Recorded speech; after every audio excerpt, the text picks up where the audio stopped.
Bien, leo el enunciado del ejercicio del 2012 de junio de Madrid, que en su problema de óptica física dice: explique el fenómeno de la reflexión total y las condiciones en las que se produce.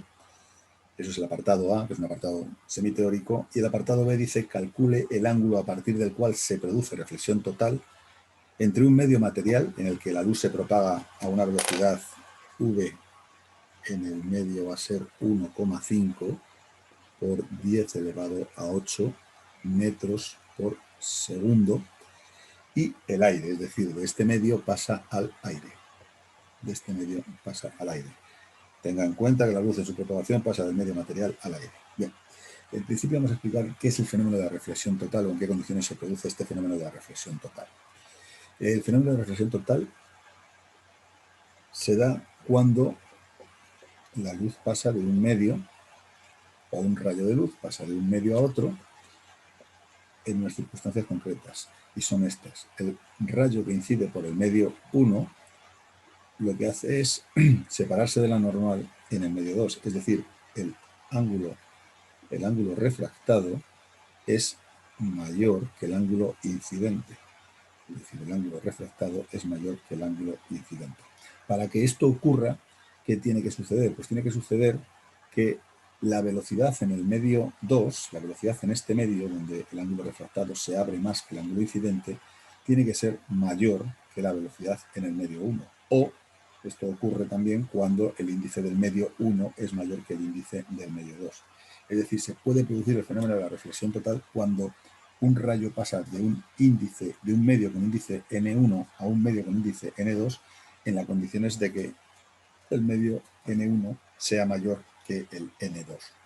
¿Cómo es el fenómeno de reflexión total? Bueno, pues el fenómeno de reflexión total se da cuando, a partir de un momento, si vemos que los ángulos, aumentamos el ángulo de incidencia del rayo, hay un rayo para el cual la reflexión, la refracción se produce en la misma superficie del rayo, es decir, se produce del cambio de medio. Se produce con un ángulo de 90 grados. A este ángulo incidente se le denomina ángulo límite o ángulo crítico. Y a partir de este ángulo ya no se puede refractar con un ángulo superior a 90 grados el rayo, es cuando se produce el fenómeno de la reflexión total. Todos los rayos que incidan en la superficie de separación con un ángulo superior al ángulo límite, que no es el caso de este rayo verde que hemos pintado aquí, este ángulo superior al ángulo límite, se reflejan completamente y en ellos no se produce refracción. Este es el fenómeno de la reflexión total. La reflexión total se produce a partir del ángulo límite.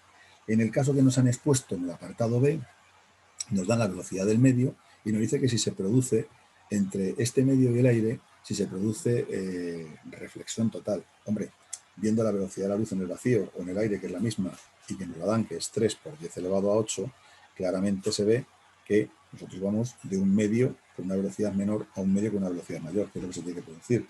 La velocidad del segundo medio tiene que ser mayor que la del primero. Entonces podríamos afirmar que sí, que se produce el fenómeno de la reflexión total. Podemos calcular el índice de refracción del medio. El índice de refracción del medio sería 3 por 10 elevado a 8 entre 1,5 por 10 elevado a 8. 10 elevado a 8, 3 entre 1,5 son 2. Luego el índice del medio es mayor que el índice del aire, que es 1. Bueno, podemos calcular el valor del ángulo límite, aunque no nos lo piden, y podemos decir que el índice del medio por el seno del ángulo límite sería igual al índice del aire por el seno de 90. El índice del aire es 1, el seno de 90 es 1, luego el seno del ángulo límite es 1 entre el índice del medio, que es 2. El seno de un ángulo que es un medio es 30 grados, evidentemente. Alfa sub L es el arco cuyo seno vale un medio y es el ángulo de 30 grados. Así de sencillo es este ejercicio de 2012.